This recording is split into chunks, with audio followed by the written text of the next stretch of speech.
आओ बच्चों, पाठ 15 सूरदास के पद, इसे पढ़ें और अर्थ से समझे, फिर इसका भावार्थ करें। मैया कभी बढ़ेगी चोटी, कितनी बार मोही दूध पियत भाई, यह अझू है छोटी। तू जो कहती बल्कि बेली ज्यो, है ये लांबी मोटी। काठत गुहत नहावत जहे, नागिनी सी भुई लोटी। कांचो दूध पियावत पची पची, देती न माखन रोटी। चूर सूर सिर चिरजीवो दोई, भैया हरि हरधर की जोटी। आओ पहले इसे अर्थ से समझें। मैया कभी बढ़ेगी चोटी, इसमें कह रहे हैं मैया मेरी चोटी कब बढ़ेगी। ये जो चोटी है मेरी बहुत छोटी है, ये बड़ी कब होगी। कितनी बार मोही दूध पियत भाई, तुम दिन में कितनी बार मुझे दूध पिलाती हो। यह अजू है छोटी, ये अभी भी चोटी मेरी छोटी है। तू जो कहती बल्कि बनी जो, और तू कहती है कि जितना दूध पिएगा उतनी इसकी लंबी होगी और उतनी ही लंबी मोटी चोटी होगी। काहट गुहत नहावत जैसी, और जैसे तू कहती है कि नहाएगा तो नागिन जैसी ये चोटी लहराएगी। काचो दूध पियावत पची पची, यही कहकर मुझे बार बार दूध पिलाती है। देती न माखन रोटी, जो मेरी पसंद की माखन रोटी है वो तू मुझे नहीं देती है। सूर चिरजीवी दो भैया, वो कहते हैं कि जो तुम्हें ये सूरदास जी कहते हैं कि हरि हरधर की जोटी। इसमें कहते हैं कि एक दिन उन्हें ध्यान आता है कि वो चोटी तो बढ़ ही नहीं रही है, ये तो इतनी ही है। आओ इसको अर्थ से समझे। कवि सूरदास जी, अभी मैं बच्चों बोल के बता रही हूँ, आगे मैंने ये लिख के भी बताना है। कवि सूरदास जी अपने इस पद में कान्हा जी के बचपन की एक लीला का वर्णन करते हैं। उनके अनुसार यशोदा माता कान्हा को दूध पिलाने के लिए कहती है। देखो यहाँ लिखा है ना, जो कान्हा है कितनी बार कान्हा को यशोदा माता कितनी बार दूध पिलाने की बात करती है। और उसके अनुसार यशोदा मैया जब दूध पिलाती है कहती है उनकी चोटी बहुत छोटी है, इससे लंबी और मोटी हो जाएगी। इसकी अब हम व्याख्या करते हैं।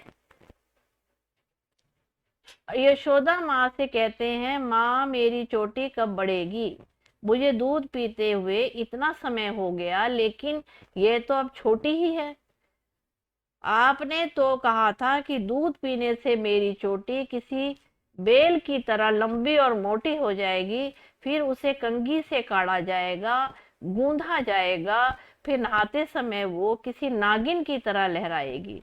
फिर कान्हा अपनी माँ से शिकायत करते हैं, वो कहते हैं चोटी का लालच देखकर उन्हें कच्चा दूध पिलाया है, जबकि उन्हें माखन रोटी पसंद है। अंतिम पंक्ति में सूरदास कवि कहते हैं कान्हा और बलराम की जोड़ी और मुग्ध होकर उनकी लंबी उम्र की कामना करते हैं। यह लिखा ना, सुर चिरजीवो दो ही भैया। सूरदास जी कहते हैं दोनों भाई बलराम और तुम्हारी लंबी उम्र हो।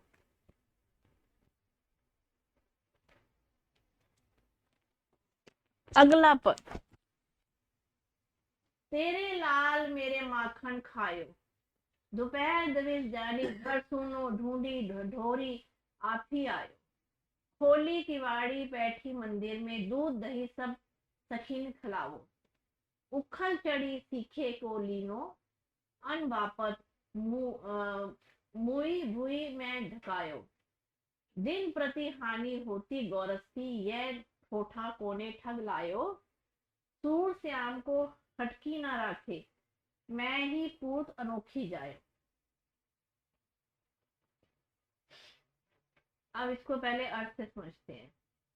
तेरे लाल मेरे माखन खाए, यहाँ पे गोपियां यशोदा से शिकायत कर रही हैं, वो कह रही हैं कि तेरे लाल ने, तेरे बेटे ने मेरा माखन खा लिया है। दोपहर दिवस जब घर सुनो, दोपहर को जब देखा कि घर सुना है कोई नहीं है, ढूंढ ढूंढ कर अपने आप ही मेरे घर में आ गया है। खोली किवाड़, किवाड़ को खोलकर जब मैं मंदिर में बैठी थी किवाड़ को खोल कर आया और सभी दूध दही अपने सखियों के साथ खा लिया। उखल चढ़ी, उखल एक होती है जिसमें मसाले पीसते हैं, उस पे वो चढ़ गया सीके के लीनो, मतलब माखन लेने के लिए उखल पे चढ़ गया। अनभावन मुई को ढकार और उसको वो डंडे की सहायता से उसे तोड़कर कुछ खाया और कुछ नीचे बिखेर दिया। यह ढोका कौने ढंग लायो, ये कौन सा ऐसा ढंग है तेरे बेटे का, सूर श्याम को अटकी न राखे, मैं ही पूत अनोखो जायो। कह रहे कि दोपहर में वो जब घर में सूना देखकर घर में घुस गया, अपने दोस्तों के साथ सारा दूध दही पी गया, ऐसा तूने अनोखा ही पुत्र जना है ये। सूर श्याम, सूरदास जी कहते हैं ये जो तेरा पुत्र है ये सब लोगों से हटकर अनोखा ही तेरा पुत्र है। इसको अर्थ के साथ कैसे देखो, पहले अर्थ बता देते हैं।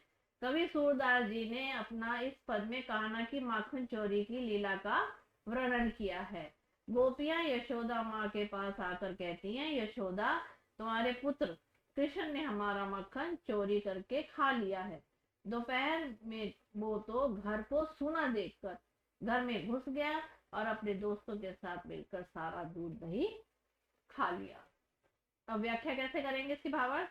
आगे गोपिया कहती है कान्हा ने ओखली पर चढ़कर, ये है ना देखो उखल चढ़ी, ओखली पर चढ़कर छीके से मक्खन उतारा और खा पीकर कुछ मक्खन जमीन पर टपका दिया। यशोदा अपने ऐसे उत्पाती लड़का पैदा किया है जिसकी वजह से हमें हर रोज दूध दही का नुकसान हो रहा है, आप उसे रोकती क्यों नहीं, क्या आपके लिए ये अनोखा पुत्र है। पहले मैंने ये ओरल आपको पद के साथ अर्थ समझाया और भी भावार्थ भी समझाया। अब मैं पहले अर्थ बता रही हूँ लिख के, ताकि आपको इसमें आसानी हो जाए, इसको समझना आसान हो जाए। सूरदास के पद का अर्थ जो पहला है, कवि सूरदास जी कहते हैं इस पद में कान्हा जी के बचपन की एक लीला का वर्णन किया। इसके अनुसार यशोदा माता कान्हा को दूध पिलाने के लिए कहती है कि इससे उनकी छोटी सी चोटी लंबी और मोटी हो जाएगी। कान्हा इसी विश्वास में काफी दिन दूध पीते रहे। एक दिन उन्हें ध्यान आता है कि उनकी चोटी तो बढ़ ही नहीं रही है। अब इसका अर्थ समझा, अब इसकी व्याख्या। यशोदा माँ से कहते हैं, माँ मेरी चोटी कब बढ़ेगी, मुझे दूध पीते हुए इतना समय हो गया लेकिन ये तो अब भी छोटी है। आपने तो कहा था कि दूध पीने से मेरी चोटी किसी बेल की तरह लंबी और मोटी हो जाएगी, फिर उसे कंघी से काढ़ा जाएगा, गूंदा जाएगा, फिर नहाते समय वो किसी नागिन की तरह लहराएगी। फिर कान्हा अपनी माँ से शिकायत करते हैं कि उन्होंने चोटी का लालच देकर उन्हें कच्चा दूध पिलाया है, जबकि उन्हें तो माखन रोटी पसंद है। अंतिम पंक्ति में कवि सूरदास कान्हा और बलराम की जोड़ी और मुग्ध होकर उनकी लंबी उम्र की कामना करते हैं। अब दूसरा पद देखते हैं, उसका पहले अर्थ समझाया, अब लिख के देखिए।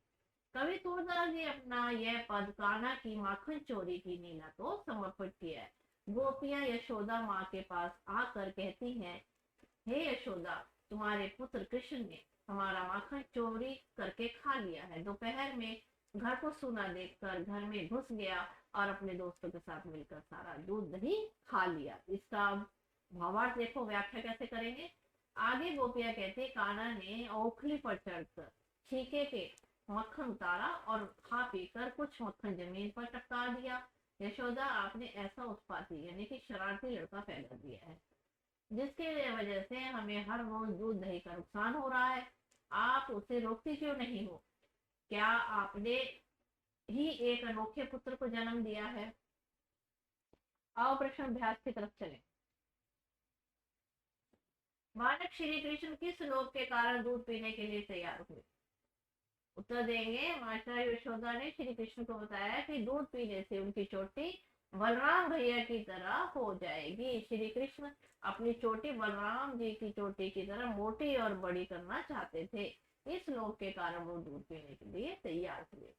बच्चों अगला प्रश्न, श्री कृष्ण अपनी चोटी के विषय में क्या क्या सोच रहे थे। उत्तर देंगे, श्री कृष्ण अपनी चोटी के विषय में सोच रहे थे कि उनकी चोटी भी बलराम भैया की तरह लंबी मोटी हो जाएगी और फिर वह नागिन जैसी लहराएगी। तीसरा प्रश्न, दूध की तुलना में श्री कृष्ण कौन से खाद्य पदार्थों को अधिक पसंद करते थे? उत्तर देंगे, दूध की तुलना में श्री कृष्ण को माखन रोटी अधिक पसंद करते थे। अगला प्रश्न, तय ही पूत अनोखी जायो, पंक्ति में ग्वालन के मन में कौन से भाव मुखरित हो रहे थे? तय ही, इसका उत्तर देंगे, तय ही पुत्र अनोखो जायो, पंक्ति में ग्वालन के मन में यशोदा के लिए कृष्ण जैसा पुत्र पाने पर ईर्ष्या की भावना व कृष्ण के उनका माखन चुराने पर क्रोध के भाव मुखरित हो रहे हैं, इसीलिए वह यशोदा माता को उल्हाना दे रही है। अगला प्रश्न, माखन चुराते और खाते समय श्री कृष्ण थोड़ा सा मक्खन बिखरा क्यों देते हैं?